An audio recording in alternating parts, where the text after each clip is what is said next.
Welcome back to the End Zone Club, where you were with your host for today, Anthony Mitchell. And as always, thank you guys for stopping by and listening to this podcast. But for station identification, I must say, please, whatever you do, find yourself liking, sharing, rating, and subscribing to the content. And if you can, hit the support button. And if you will start today with a small donation of $1, let's up it because it's a new year. Let's do $3 since it's 2023. $3 help us to reach our goal and mission, which is to reach the four corners of the earth more effectively and efficiently than what we have. But with that said, guys, I'm back, fresh off the press. Anthony Mitchell here, your host, and as always, having conversations wrapped around things we know now that we wish we knew when we were younger. Hey guys, how's everybody been? We are now at least 3 weeks into the new year. For accountability purpose, I have to know, how are you guys coming up on your end of the bargain? I know that many of you ended 2022 on a positive note, meaning you were expecting to burst into the new year with new promise, new vigor, new light. And I have to know, how we doing with it? How are we? With that said, everybody, moving forward in today's conversation, it is just me today. But I just wanted to, first of all, start with a couple of just updates, just to give shout outs to people that have individually in the year of 2022 been blessings to this podcast. And I got to start with my guy over at Bass World Productions. Most of the music that you guys hear on this podcast has been provided to us by way of Bass World Productions. They have donated countless samples for us to choose from so that our podcast can have a new flavor every week. So just find them on the internet, Google them, search them, hit his website up. If you guys have some kind of production, this guy does everything from, of course, podcasting. The Memphis Grizzlies play some of his music. He's even had some cinematic scores, right? So shout them out. Let's get them some love. Not only there, but if you see the logo and a lot of the content, we have had several individuals that have provided us with pictures, that have done logos for us, that have, when it really went above and beyond. So we got to shout out Master Sergeant Kenny Hampton with the United States Air Force. This is what he does. He's a graphic designer. A couple of years back, he saw some of my content online, and he was like, man, we got to get you brushed up, cleaned up. So he reached out into his bag of tricks, his bag of effervescentness is, and he got me a logo, several logos for my YouTube page, which I go under the name of Southern Yankee, which also translates to my TikTok page. Sometimes you'll see that logo out there. He's got me 2 logos for it. And then moving forward into the End Zone Club podcast, we have at least 3 or 4 different logos alone, which allow us to mix it up. So sometimes if you see our flyers for various things we're doing for the kids in the community, you'll see that logo, and I have to shout him out for his contribution to this podcast. In addition, we have the guys over at Just Gifted Clothing. Just Gifted is a Christian clothing brand located in the Dakotas, which is out in the cold, owned by the Truitt family, who provide a platform for especially young, creative individuals, whether you're artists, athletes. You've heard me make an analogy of them often, or we've given them some plugs.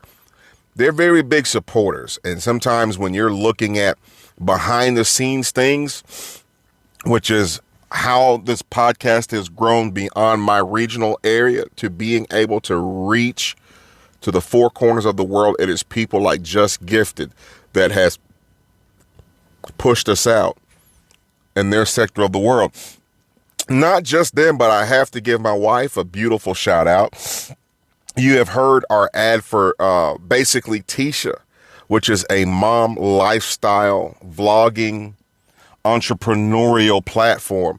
Got to shout her out because she has opened my eyes up through her vlogging about what it's like being a stay-at-home mother. Now, traditionally, that was very common. Now, as we're moving forward in a new dispensation, a new age, it takes two to really work together in a sense of fluidity and balance to really make things happen. My wife, who was an educator by trade, has taken it upon herself in the formative years of our babies, our kids, to be accessible, which now allows her the freedom of working from home. She's also a graphic designer. She does public relations for the church, does a lot of things. So to see her able to express her vision from home in the way that she has, but also to be able to be a constant force for the kids, even when I'm working sometimes 14, 16 hours a day. Shout her out. So if you guys can, jump over there on her content. Basically, Tisha.org is the website, or on any social media platform. She is also basically Tisha. Jump on there, show her some love, like some of her content. Let her know that, hey, we appreciate you. Not only that, we've had some other people that have done some graphic designing for us, like We Make It Clear PR Services out of Atlanta, Georgia. They have taken it upon themselves every year to handle our football flyers. Shout out to them. Thank you for all you guys do. I got to say, man, we are blessed to be surrounded by good people. And if you have been listening to the last couple of episodes that we have put out, we have been blessed. And when I say blessed, blessed with special guests that have encapsulated the spirit here and bringing conversations that are specially designed for young people to push them from walking in potential to actually fulfilling their purpose. These kind of conversations are very germane to me, because as young people, I don't feel like it was that long ago that I was young, but sometimes they need a pattern of success to emulate. A lot of times the word success is loosely applied to strictly financial gain, but we do ourselves a great disservice when we provide an improper analogy and that success is just financial. I more or less have found more fulfillment in life in setting a goal and being able to go after said goal and accomplish it.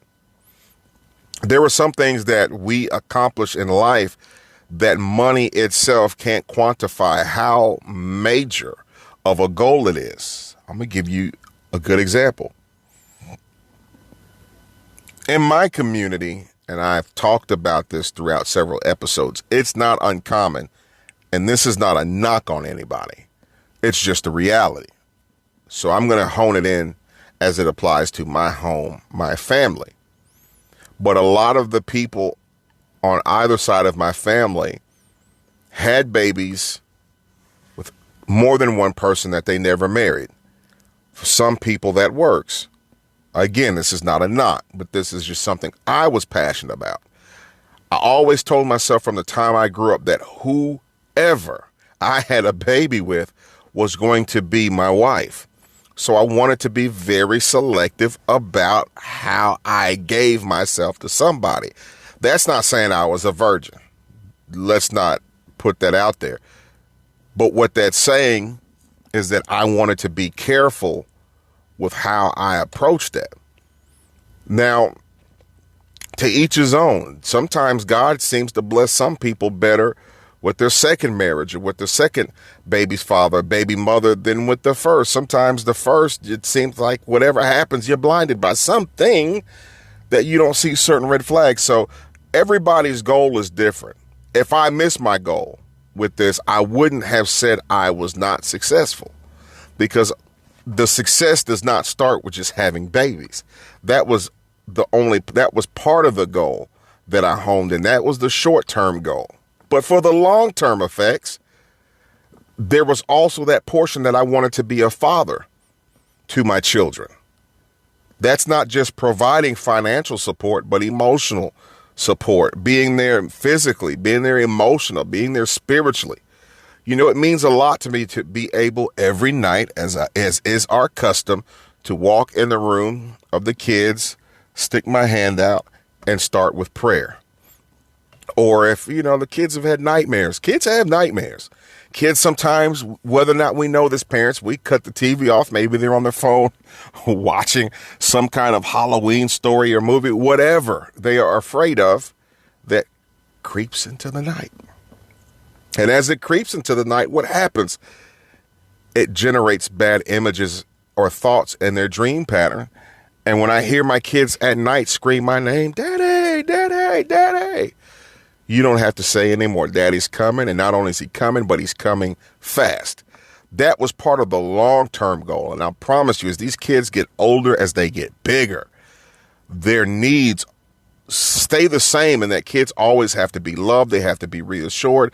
They have to have structure. They have to have discipline. But sometimes that role we as fathers play kind of takes on a different personification. For example, when my baby boy was young, and he's still like this at 9 years old, but he really was very affectionate. And watching his demeanor, I noticed he wasn't as observant of a lot of things as his sisters was or his older brothers.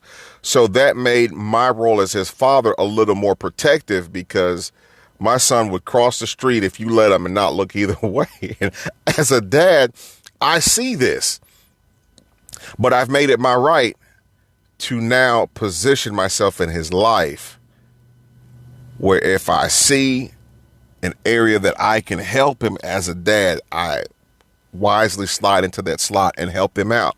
And I think younger generation really catch this.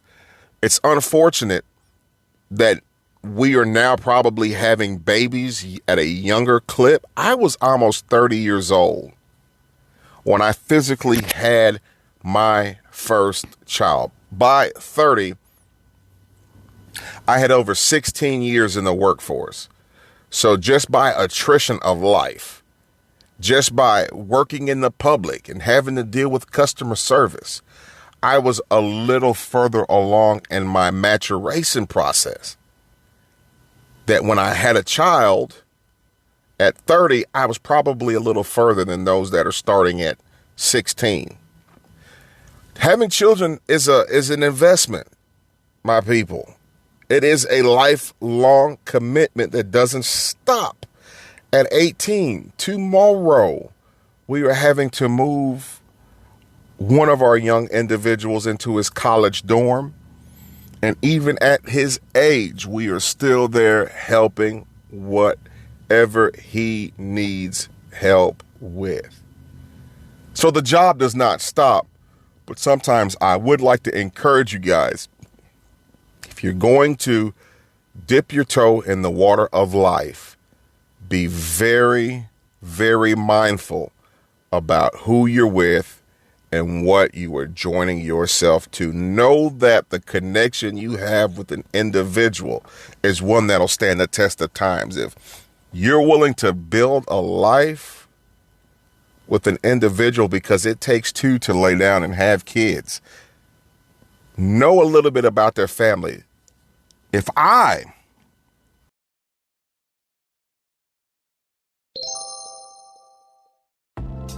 is an extreme transparent moment for me. I am working out after I had my last baby. Just in a few short weeks, baby will turn 1. It took 9 months to create her and nurture her in my body, and it's taken almost 1 year to get back in my ideal shape. So come along with me on this journey as I return to healthy, wealthy, and wise.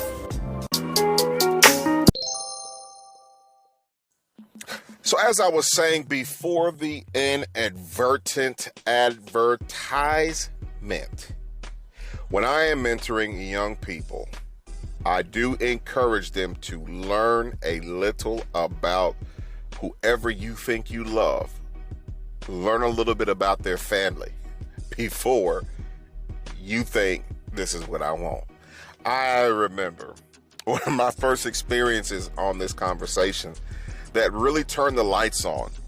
There was a young man that I worked with who moved in with his girlfriend and decided that, man, I think I can make this work. But she used to physically put her hands on him whenever he said no or whenever there was a conversation she didn't like. Now, he came from a family that was very, very traditional, very, very old school. His dad got up for work at 4 a.m. in the morning, and at 5 on his way out the door, there was already a breakfast cooked, a bag of lunch packed, and his wife sent him out on his day, and he would work, 14 to 16 hours a day to provide for his family. So for him, having that model of consistency with a dad and a mother who worked together to achieve their goals, that for him was normal. He never saw his dad lose his temper, never saw his dad engage in violent activities with his mother. So now when he goes into this next relationship with this girl and she's putting her hands on him, this unwires and unpacks everything he thought he knew about relationships. So we started talking, and I'm not trying to come across as judgmental, but I'm trying to get to the root of what is going on. And you could see him, sometimes he'd come to work, t-shirt tore up, or on the side of his neck there'd be scratch marks, and then just finally I'm like, dude, why? And then finally he had this conversation with her when she was in one of her cooler moments, and the answer she gave him surprised him.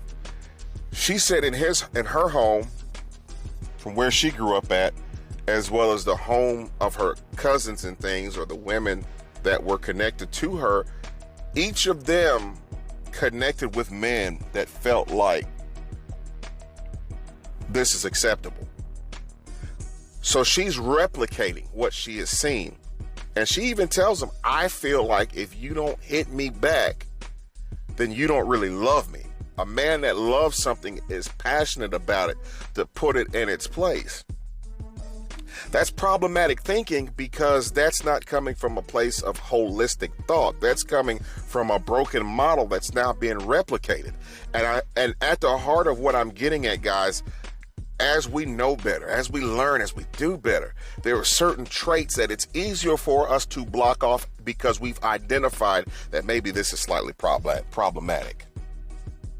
If you come from a family where man has multiple, and I mean multiple women, he's got his wife during the week, he's got a girlfriend on the weekend, he's got a work wife, he's got, he's got a side girl just in case all of that falls apart. The young men that are coming up behind them that hear this kind of living glorified, what happens? It replicates. If you guys listen to the prior interview that I did before with Kevin Nickerson, who was the chaplain of the Los Angeles Rams, there was a soundbite in there that was so far ahead of its time, I'm still unpacking and rewinding what he said. But in essence, he talked about he grew up in a community where like none of the guys had fathers in their home, but all of them bucked that trend, and now each of them are fathers, playing their respective roles at home and making their impact felt. I'm not chauvinistic by any sense of the word. I appreciate the role that women are playing and the weights a lot of them have had to carry as single mothers. But it should not be so. Sometimes if you look at that dual dynamic that causes men not to be at home and women have to carry a lot of the weight, let me say this. Species adapt. Species adapt. If you take a dog, you can take a litter of puppies. Same mom, same dad. Let's say you've got 5 dogs, and you put each of those same puppies in a different environment. You can put one inside in a loving home where that dog is treated like a child. You can take the next dog, put him outside where nobody talks to him. You can take the third dog, let him run wild. You know what I'm saying? Where he doesn't know any sense of discipline. You take the fourth dog, maybe he splits time inside and out, but maybe nobody talks to him. Maybe they lock him in the kennel all day when they're gone. And then you get this fifth dog. This dog is basically left to fend for itself. You can take these 5 different puppies from the same litter, and I guarantee you each one of these 5 puppies will have adapted to their situation where they know how to survive.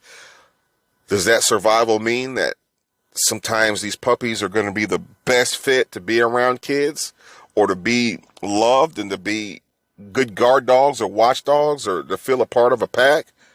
Not intentionally.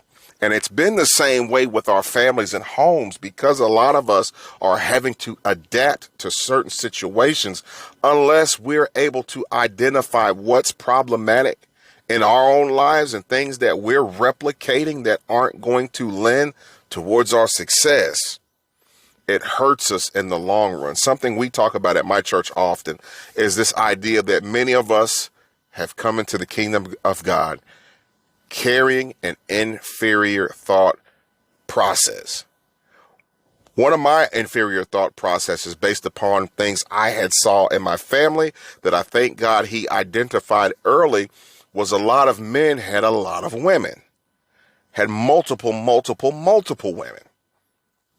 These are conversations, guys, we have to have. You have to know on the tail end of this conversation, does my man respect women? Does my woman respect men?